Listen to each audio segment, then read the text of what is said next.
Hey guys, this is Heather with the TEC at Horry Georgetown Technical College. In this video we're going to talk about how to manage the discussion board and viewing the statistics in Desired Learn 10.1. In the last video we showed you how to create a new forum and a new topic, set date and time restrictions on that, and set up the grading or assessment on a discussion board. So to begin with, we have our forums and topics already created. You can see we already have some posts in there.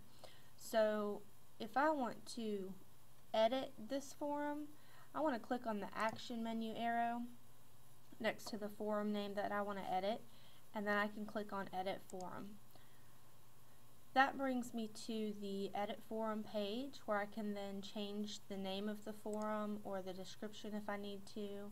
I can also set the visibility and locking options from here on the forum. I usually suggest setting the locking options on the actual topic posts, the actual topics instead of the forum, because whatever's under that forum, these settings will apply to the whole forum, and usually you'll have more than one topic under that forum that you want students to be posting to throughout the semester. So you don't want to lock down the whole forum when they will need to get into another topic the next week or the following week. So I prefer doing these settings on the actual topics. We can also look at restrictions here, and if we wanted to set up a release condition, we could do that here, or apply our group restrictions, and we'll go over the groups in a future video. I'm going to cancel out of that. If we expand the topics under that forum, if we want to edit one of these topics, it's going to be the same process to get in to edit it. We're going to click on the action menu arrow next to the topic name and then click on edit topic.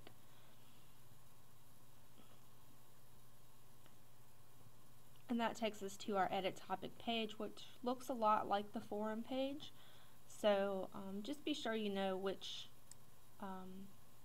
page you're on here by looking at the title here. It'll say edit topic or edit forum here or here, so you know which one you're working with. And then you can change any of these settings that you need to change, or set your locking or visibility settings. Restrictions is going to be the same as it was on the forums. You're going to have your release conditions and your group restrictions. You can also go to assessment, and this is where we set up to send it to the gradebook. So if I wanted to link this to the gradebook, I could do that here. And then objectives was setting up your competencies and rubrics. This is where you can link that to the competencies and rubrics. One thing I forgot to mention in the other video was that now with D2L 10.1, we are able to check a box here that requires the student to post a message before they can participate in the topic. And what that does is it locks the topic down so they can post a message before they see their other students' posts.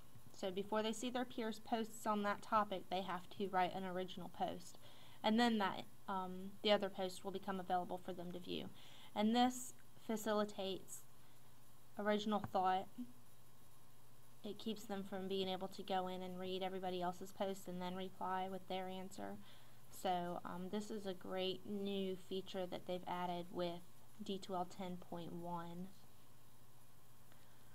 So I want to lock that down, and then we can click Save and Close to make that change.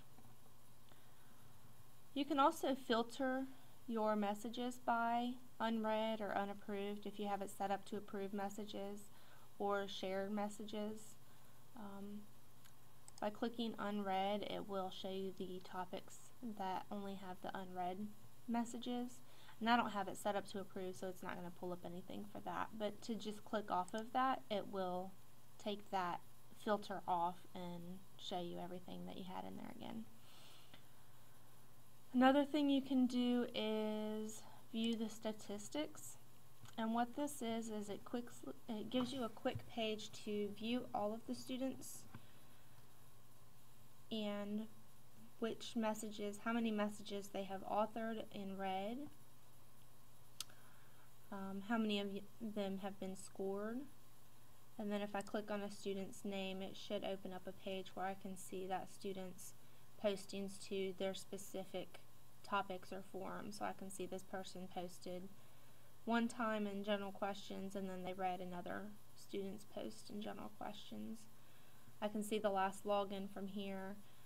If they're in any other groups or sections, if you have your courses cross-listed, you might have multiple sections. This would display which section that student was in. The other thing under statistics is going to be under forums and topics, and this breaks it down by each forum and topic and tells you how many total posts is in each forum or topic. And if you've pinned a forum posting, or if it's unapproved, if you have that set up, it shows you how many of those are unapproved.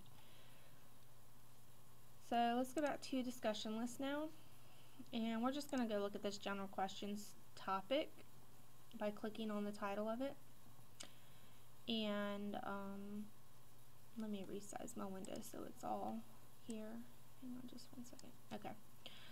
So this is what it looks like when you click on the topic. You can see on the left hand side here it has a list of the forums and topics and how many posts are in each. This is also what the student would see. They can click on compose and create a new message, but if you have that checkbox checked, then so if I wanted to compose a message, I would click on compose, and it would open up a new window where I could then type in my message and click post. If I want to delete a student's post, say they posted something that was inappropriate, I as the instructor have the ability to check that message and delete it. Or if I want to reply to a student's post, I just click on their post title and I can click on reply here and type in my reply.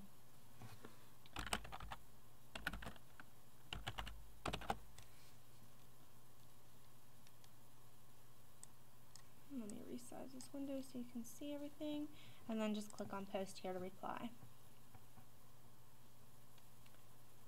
Some other actions you have is you can copy their post, you can view the history of their post, so if they've went in and made changes to it, you can see what their original post looked like and any edits that they did up to that point. And then you can also delete it from here. If you need to edit the message, you can click on edit message and it will open up that student's message, and you can say July 20th to add in your message and save.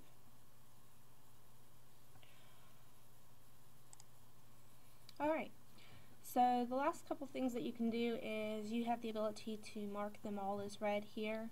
If you click the refresh button, that will reload the page with any new postings that might have come up while you were in the system. And then under more actions, you have the ability to hide this search bar if you want to make more room on the page for posts, because as people are coming in here and posting, it will be all filled up with more posts, and you'll probably have to scroll down and stuff. So just to make it a little bit easier to have room to read, you can hide the search bar. Alright, clicking done. That is our overview of the discussion board, the statistics, how to go in and edit a forum or topic once you've had it created, replying and posting to your students' posts, and don't forget about the nice new checkbox we have to make a user compose a message before participating in the topic. Thanks for watching, guys, and we'll have some more videos coming for you shortly. Bye.